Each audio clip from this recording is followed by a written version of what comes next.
you feel, but you know that you are feeling something, but you can't like put your finger on it. And a song kind of helps you define what is going on. And there's something, I mean, I do think there's like even studies of like empirical evidence about if you can name a thing and define it, that it's like that is a therapeutic step.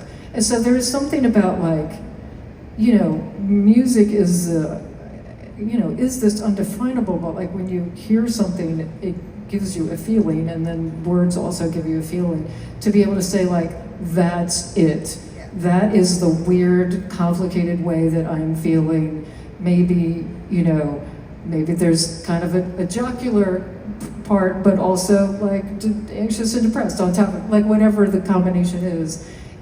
I think music helps you do that because it gets you in this undefined kind of emotional place.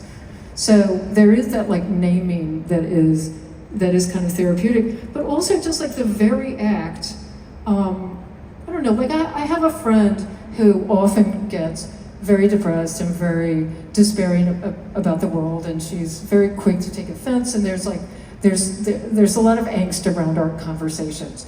But then she's the funniest person I know, and if you can kind of get her, you can see the point where like she starts turning it into a bit, and then we're laughing and like riffing, and so that is what art does. It transforms a thing into a different thing, and now you have this like, you know, sarcastic, kind of cynical but hilarious thing that you're talking about, or like, you know, in the case of a song, you have a song, like you have a thing, and you've taken this pile of garbage and turned it into something that you're proud of.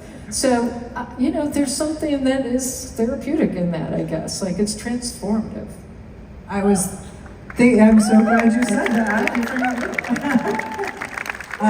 Because when you were singing Rollercoasters, this hadn't occurred to me before, but something that has always stuck with me about what you've said about when you were a teenager and you weren't playing music, but you loved music.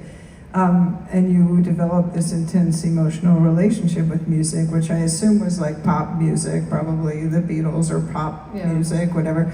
And that when you repeat that phrase, please baby, please, over and over again, it made me think about how we do that as kids when we listen. Like you get inside the most obvious, banal phrase, and it just becomes... Yeah, it's got meaning for you that it didn't have before. Yeah. So